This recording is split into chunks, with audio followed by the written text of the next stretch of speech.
estudantes.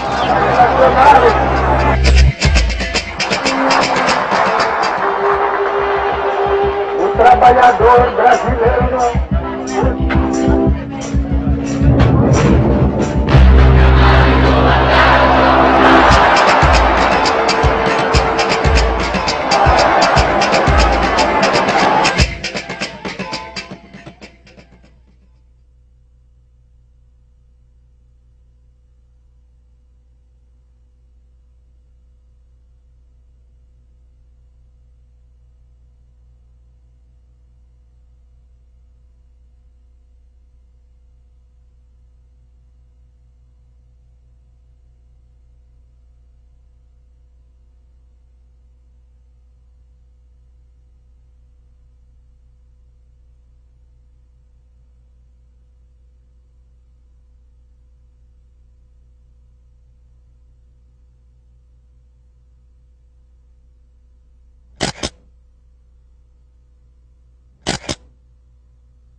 Quando Getúlio chega ao poder, seja por intenções anteriores que a gente não conhecia, seja por imposições daquelas circunstâncias, ele se transforma num personagem centralizador, ao mesmo tempo modernizador do país e com fortes traços autoritários. Tanto assim que os anos de 1930 a 1945, os 15 anos em que ele esteve no poder, são conhecidos geralmente como a Era Vargas.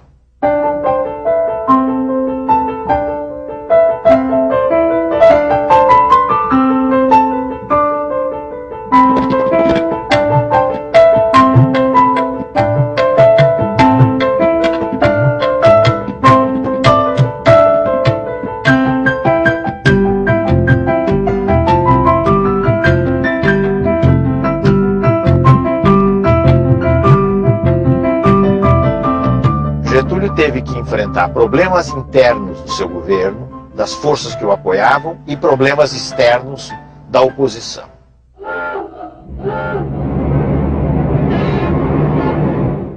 O problema maior que Getúlio teve que lidar entre as forças que o apoiavam, talvez tenha sido o problema do tenentismo.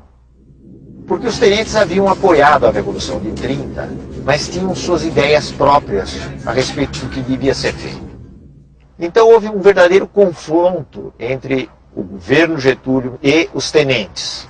O confronto nunca foi um confronto armado, entenda-se bem, foi uma disputa política. Esse confronto acabou terminando com um triunfo do governo Vargas. Então, os tenentes ou saíram do exército, ou se integraram em alguns movimentos radicais, ou, em sua maioria, passaram a apoiar o governo Getúlio.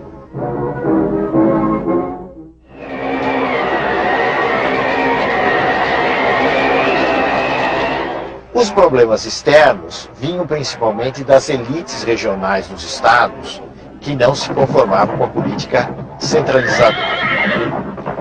O caso mais grave ocorreu nas relações entre o governo central e a elite de São Paulo, a elite paulista. Na realidade, Getúlio maltratou a elite paulista. Ele não teve o jogo de cintura que ele teria mais tarde, com as várias forças sociais, com a elite paulista.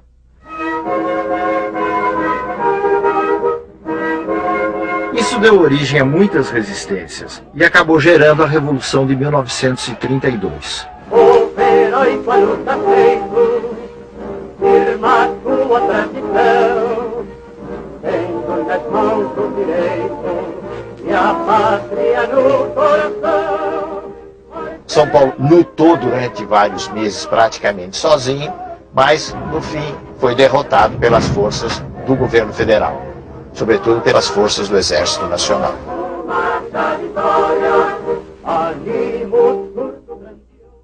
A Revolução de 1932 foi chamada de Revolução Constitucionalista porque os revolucionários queriam que fosse interrompida a ditadura que Getúlio tinha implantado, que ele denominou de governo provisório, ele não falava em ditadura nessa época,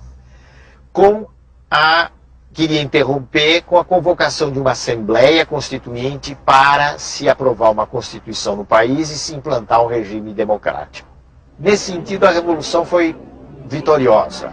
Ela foi derrotada pelas armas, mas ela pôs na ordem do dia a necessidade que havia de se dar uma forma legal para o país. E se interrompeu o governo que Getúlio estava chefiando e que era chamado de governo provisório.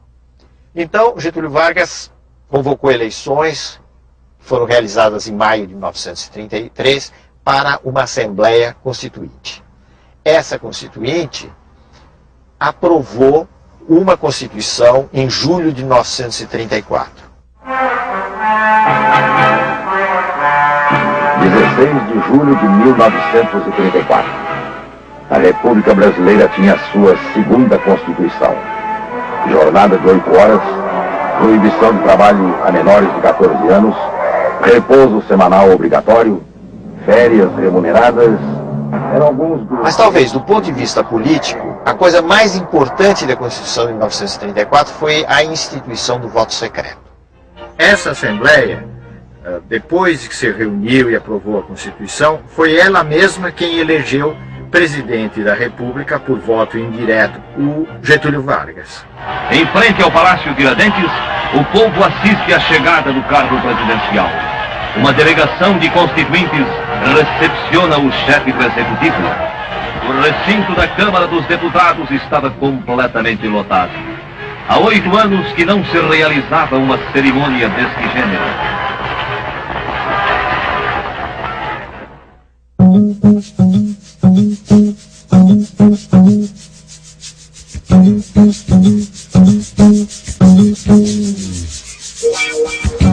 O que é que mudou concretamente a partir de 1930? Vamos pegar algumas áreas, não é possível examinar todas as áreas. Então vamos pegar a área da economia. O que aconteceu durante os anos 30, até o final dos anos 30, foi o fato de que o Brasil tinha condições de produzir café numa escala muito maior do que o mercado mundial em crise podia absorver.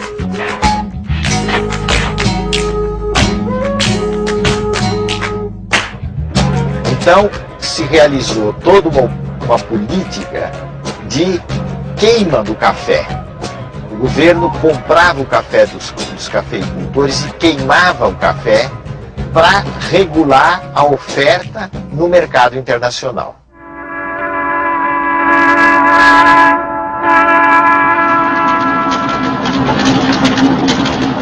A outra mudança importante foi a expansão da produção do algodão.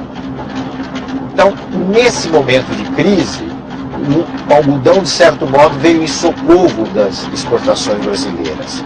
E isso tem a ver com um fenômeno europeu, que foi o fortalecimento da Alemanha, infelizmente sob o controle de Hitler, e foi essa Alemanha nazista que começou a comprar em grande escala, para a produção de tecidos, o algodão brasileiro.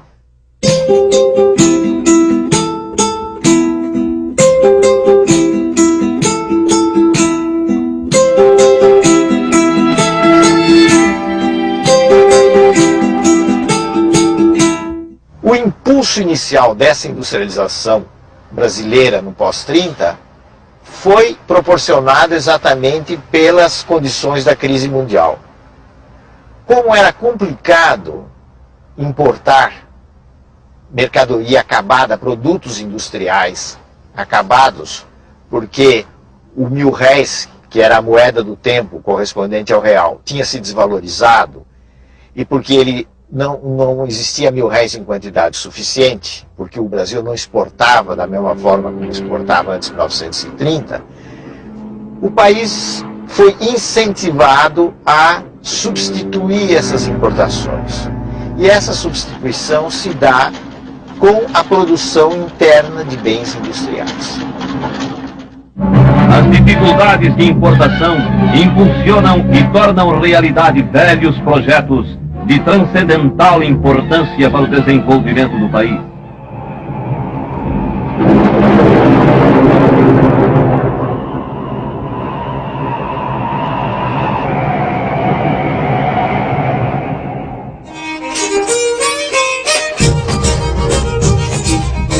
Sobretudo a partir de 1930, com exceção dos japoneses, a mão de obra estrangeira deixou de vir para o Brasil. E a mão de obra utilizada nos grandes centros do Centro-Sul foi principalmente aquela que migrou de pequenas cidades mineiras e que migrou do Nordeste, entrando principalmente na atividade da construção civil e da atividade industrial.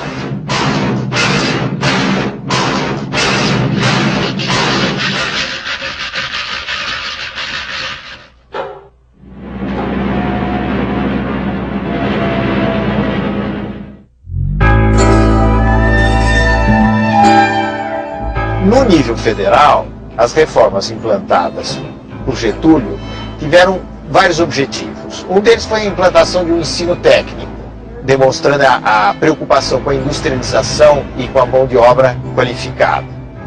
A outra coisa foi a melhora da qualidade do ensino e a padronização do ensino nos níveis secundário e nos níveis universitários.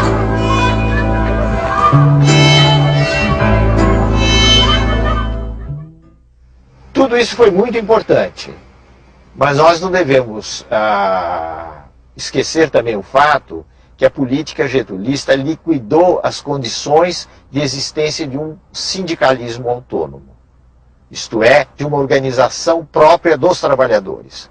Ele fez tudo isso de cima para baixo, autoritariamente, como era o seu estilo.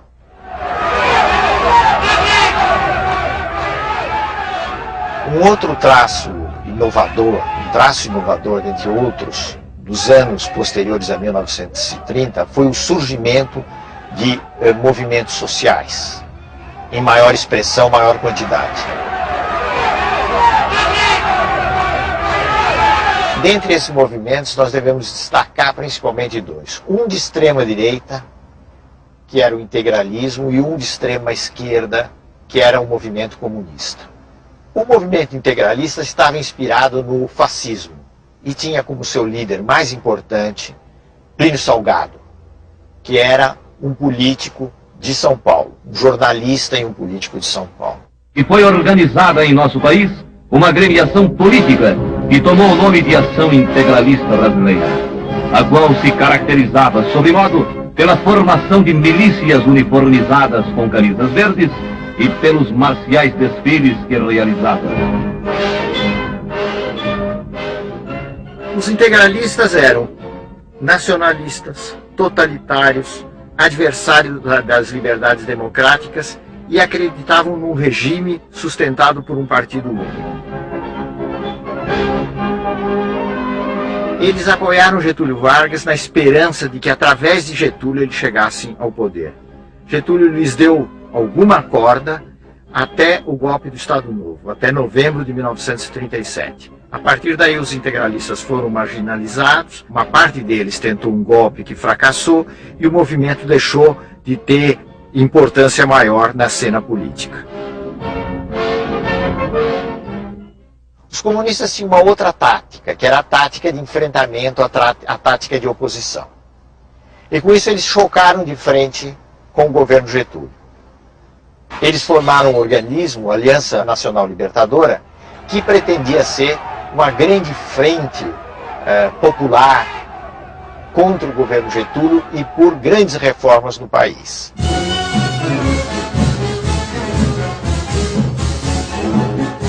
O governo fechou a Aliança Nacional Libertadora, aplicou à aliança uma legislação repressiva, que era a Lei de Segurança Nacional, e colocou os comunistas na ilegalidade. Eles partiram para uma iniciativa de revolução que, na realidade, acabou resultando numa verdadeira aventura, que foi a chamada Intentona Comunista de novembro de 1935.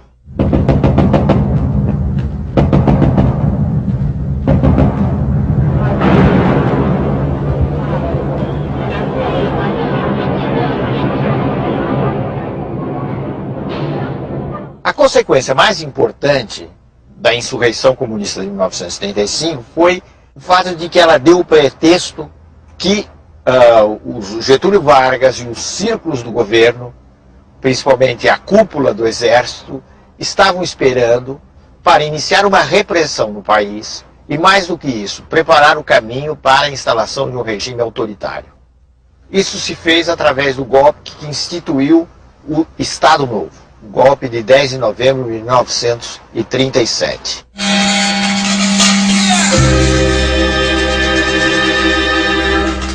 Praticamente sem nenhuma resistência, sem nenhuma oposição, forças policiais fecharam o Congresso e se iniciou um novo regime no país, que era o Estado Novo. Esse foi um regime que assumiu claramente feições de uma ditadura sob o comando de Getúlio Vargas. Quando as competições políticas ameaçam degenerar em guerra civil, é sinal de que o regime constitucional perdeu o seu valor prático. Foram suprimidas as eleições, foram suprimidos os partidos, foi suprimida a liberdade de expressão, que é uma coisa muito importante.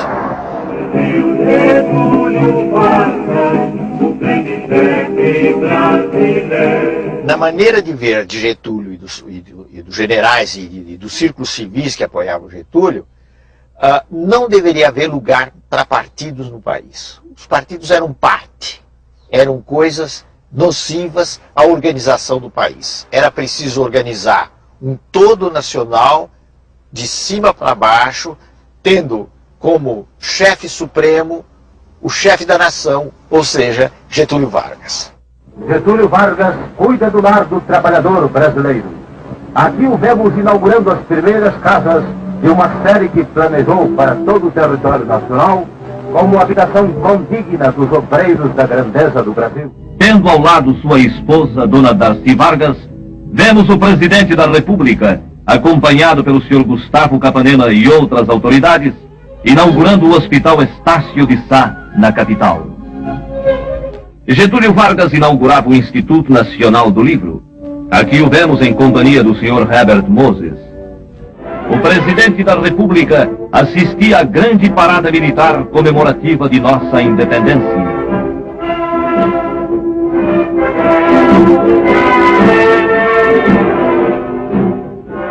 O presidente Vargas, acompanhado pelos generais Eurico Gaspar Dutra e Góes Monteiro, procedia ao lançamento da pedra fundamental do novo Palácio da Guerra.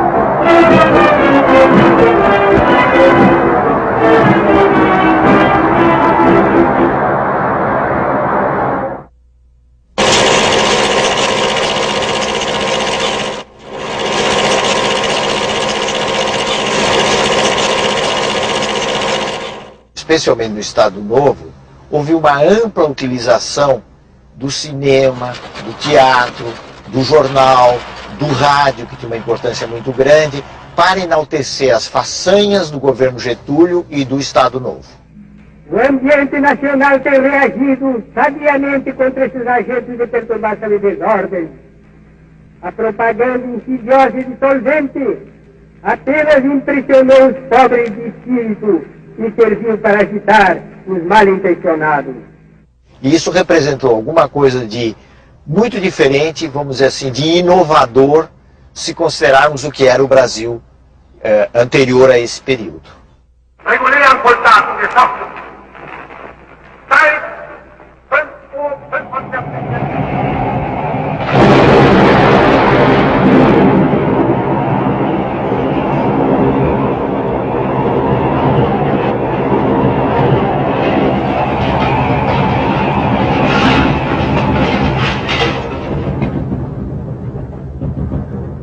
Com o início da guerra, em 1939, o Brasil acabou tendo de se definir.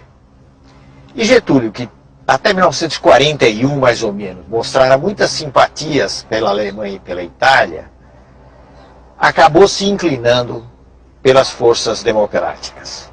Isso por razões muito práticas, muito de ordem prática. Ele percebia que ele estava num determinado campo, no mundo ocidental, com os Estados Unidos, ali em cima, o chamado Grande Irmão do Norte, com um pouco de ironia, né? E que fugir desse campo era uma aventura extremamente arriscada. Então, em alguns meses, ele decide essa inclinação em favor das chamadas potências aliadas, as potências democráticas. Isso já no curso da Segunda Guerra Mundial.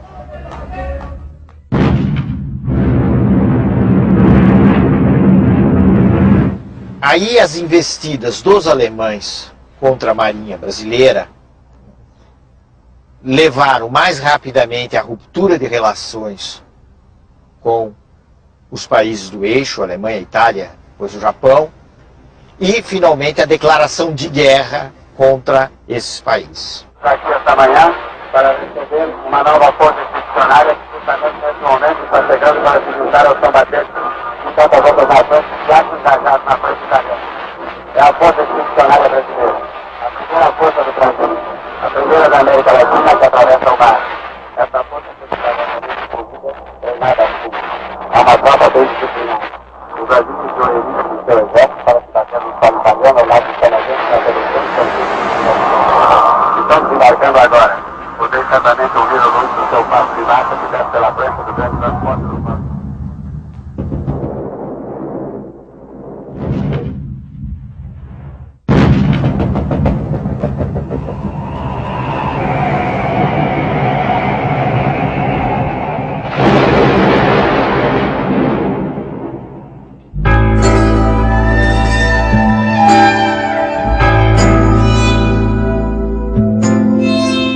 O que determinou a crise do Estado Novo?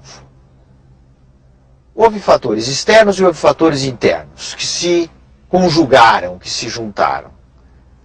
O fator externo foi a vitória cada vez mais anunciada das forças democráticas no mundo na Segunda Guerra Mundial. Então, é como se todas aquelas antigas ideias que vinham do começo dos anos 30, todas elas autoritárias, entrassem em crise, se desprestigiassem, e a ideia de democracia, o direito de intervenção na nação, nos destinos da nação, se tornasse uma ideia muito forte.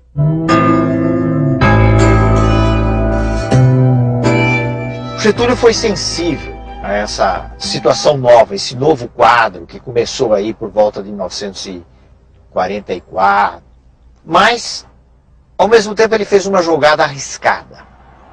A jogada foi tentar se apoiar num certo tipo de mobilização popular como ele nunca tinha feito no passado. Para isso, ele foi encontrar apoio naqueles setores políticos e de trabalhadores que o haviam sempre sustentado.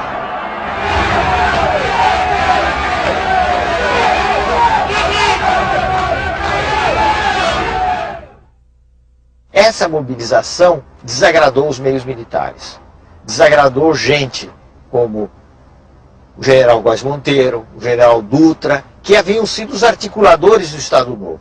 Então muitas vezes se diz que o Estado Novo foi derrubado por aqueles mesmos homens que o haviam implantado. Já fiz a minha parte na grande tarefa de mobilizar para o engrandecimento comum as forças criadoras da nacionalidade. Getúlio foi deposto praticamente a frio, e duas coisas são importantes. Primeiro, que ele conservou intacto o seu prestígio popular.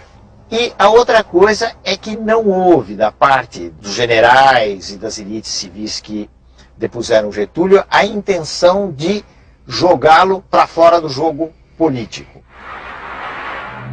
E a crise teve como consequência a renúncia de Getúlio Vargas, que em 29 de outubro de 45 deixou o Catete rumo a Itu sua fazenda no município de São Borja.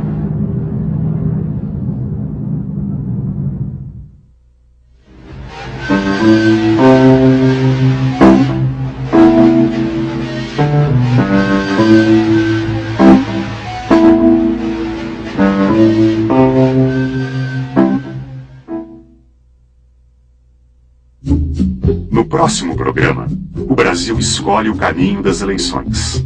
Os ventos de liberdade trazem Getúlio de volta ao poder. Novos impasses empurram o presidente para o suicídio. O fim do Estado Novo e o período democrático.